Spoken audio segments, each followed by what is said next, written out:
I use a program. It is expensive, but I use it as a tax write-off the same. So there's a program called ACT. There are other programs probably out there similar to it that are either less priced or free.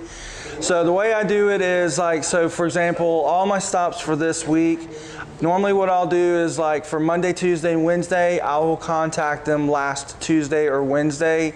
That way if there's some stylists on vacation or out sick or just off for, that was their off day, gives them time, like the manager or their owner, to contact them to make sure they need it so they don't miss out. And then for Thursday, Friday, I will contact, last Friday. The way it's set up is basically it has a calendar and I have all the salon names, and then I'll usually try to find either the manager or one stylist or the owner, if I get the chance to meet the owner of the salon, to use that as my go-to contact. That way they're the only one I contact every time. They're reliable. They'll send out a message, an email, a text, whatever, to contact everybody and say, hey, Jay's coming by July 12th.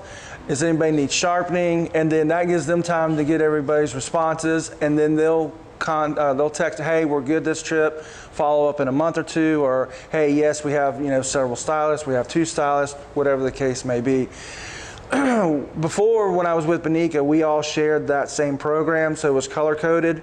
So I just kept the color coding for my purposes. So all of my pre-scheduled appointments are in green. Once I get the okay that yes, they need me, I'll flip it to blue, meaning for me, because like Jean had red, Bonnie had like orange or whatever and stuff like that. So the other thing that I will do is, like, once I go see my appointments for this week, depending on how often I have them set up, I'll go ahead and pre-schedule them 3 months, 2 months, 6 months, whatever their request is, and let them know, hey, all right, your next visit will be, in November. I don't give them a specific date just because I want to wait until my calendar gets a little bit closer and gets a little bit full. Then that way, I know how many stops I have, or I only have 2 stops in this area and it's like an hour drive. Let me contact some other salons that are in or near the area so I can fill up my day and everything. Will you say the name of that program again? ACT, A-C-T. Oh, ACT. Exclamation mark. Yep. Yeah. ACT exclamation mark. They keep going, they've gone up like twice the last year, so I want to say it's like around $400 or so. So like I said, it is pricey, but I'm comfortable with it. It actually does way more than what I need it to do. But the thing that I like about that I didn't really have to do once I set it up for myself was it'll alphabetize like however you want. So if you want to do like the salons alphabetized, and then once you go click on to that, it'll alphabetize each barber or stylist or whoever by first name. So then that way you can you know who to contact. Also, what I'll do too, I'm real big on notes and stuff. So every day that I get home, the first thing that I do is I'll take my receipts. I'll sit down at at my desk and everything, and I'll click on each count, and I put in everything that I sharpened, everything that I sold, whatever the case may be. And then that way, when I go to pull up in November, I can see, okay, yeah, I sharpened this Joelle at 40 degrees, or I sharpened this Sakari at 50 degrees. I have exactly how I did it. I don't have to keep guessing or anything like that. More importantly too, I'll put little notes in there for like anybody that buys shears from me, whether it's, they've only been doing, work with me for a year or 10 years. I always text them back a week later just to follow up. Hey, just want to check in to see how you're enjoying your new shears. I also do that with all my new customers for sharpening knives, whatever. Hey, just wanted to follow up to see how you're enjoying the new service. Wait for their feedback. If it's a positive feedback, hey, great, I'll see you on the next rotation in November or whatever it is. And they say, hey, everything's good, but this one shear, okay, hey, I can get back out such and such day. Or, if they say it's still good and everything, don't forget you still have 1 more week of warranty on the service.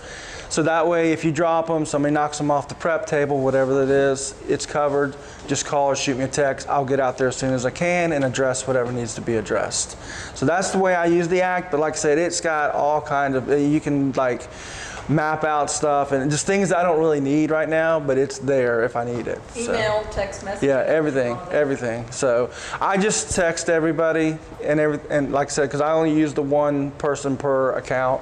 that I know that I can trust, that I know, hey, they're gonna, tell everybody and stuff. So again, I it's, like how you do your follow-up too, because you ask how they're enjoying your tools. yeah. Because that's a positive. I mean, for me, I look at it like if I was on the other side, I would be pretty cool or courteous that somebody went out of their way to do that, because customer service nowadays is like a forgotten thing in my book. Yeah, you don't ask, was my sharpening okay, or the shears okay? It's like, are you enjoying, I like the, So, and like I said, if they say, hey, everything's great, like I said, I always remind them, hey, just in case if it gets knocked off, something pops up or whatever, you still have that 1 week left of your warranty. So, and I always stress, even if it's day 14 at 4 p.m. and you drop them, it's still under warranty. So shoot me a text. I'll get out there as soon as I can and address whatever needs to be addressed. So you track the stylist, not the salon, or you do both of them? I have both. So yes, the way I have it set up, so I'll have, say, for example, with Loganville, so I'll say I've got sports clips in Loganville, and then Kim is the main person I talk to there. So when I go to set up the appointment, I'll message Kim, hey Kim, this is Jay. I'm going to be working the area on, July 14th. Just checking to see if anyone needs me to drop by. And then I wait for the response.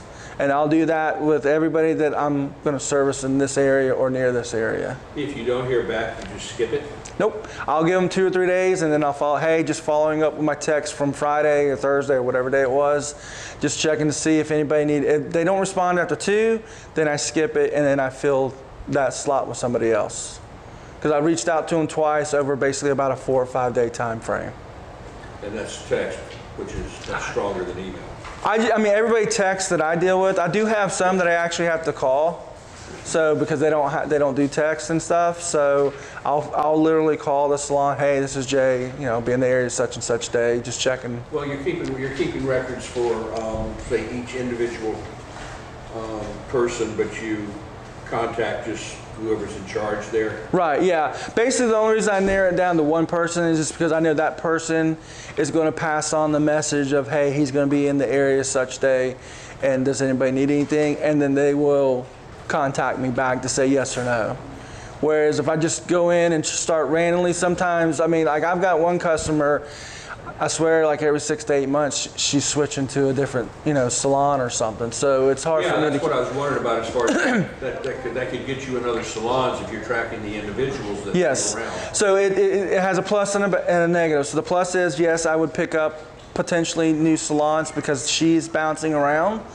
But the bad thing is now I got to find somebody, say at Sports Clips, that I can use as my contact, that. So normally what I'll do is when that happens, I'll wait and make sure that I'm there like with the manager or something. And then I'll say, hey, is it okay? I was using, Kim as my contact, but I know she's no longer here. Can I put you down as my contact just to notify you when I'm in town or when I'm in the area for sharpening? And then this way I can notify you, and then you can just let everybody else versus me going through and contacting like all 8 stylists that are here on, employed or whatever. So. Thank you. Yeah, no problem. When they do training, a lot of times they'll offer for those that train to ride with me for a day. And that's one of the first things I tell them. I mean, the cool thing about this is you can keep it as small as you want, or you can expand as large as you want. It's whatever you're comfortable with. And like he just pointed out, there's so much that you can do in sharpening, and then there's a lot that I can do. So all of my clients that I cater just with this, I don't have any other machines. I used to do clipper blades, but I got out of it. But just with this one machine, I cater to dog groomers, hairdressers, obviously restaurants and stuff. I also do roofing shears for a roofing company in the wintertime when they're down. I'll get like a 5-gallon paint bucket filled up with them. I knock them out for like $5. You don't have to take them apart or nothing. You just zip them through and that's it. I do upholstery shops. I have a couple of seamstress shops that I do service for. And then I have 3 plastic surgeons that I cater to. That's everybody that's in my clientele that I cater to. Because I wanted to kind of spread out, because there was a while there that like June, July, everybody was on vacation, so it kind of dipped. So I wanted something to supplement. If the hair industry, the salon industry dipped a little bit, I wanted something to kind of balance it out. It may not be exactly what I would normally get for that month, but just something to kind of compensate a little bit. And like Jimmy pointed out, a lot of people, he's not here this year, but a guy that's local. His name's Chris Mahalik. He does knives, but he also sets up. He's been doing a farmer's market out by where he lives for probably like 5 or 6 years now. So he's established now and everything. But he'll do like gardening tools there. They'll bring their knives to him. I don't know if he does the lawnmower blades or anything. I know that they've discussed it, but like small hatchets, all that stuff. He just sits up for like the 4 or 5 hours and knocks it out. Markets are bank. Yeah. And I mean, I was talking to him one day and he was out there for 4 hours and I think he said he did like $700. I was like, yeah. I said, I need to come out to that farmer's market and set up. Like you're tied up every week. Now, how old is your machine?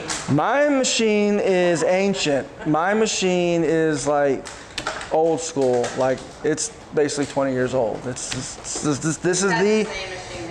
is the same machine I've been using from day one. It has fallen off the back of my old truck because the tailgate didn't shut all the way and bounced across the road. And the only thing I've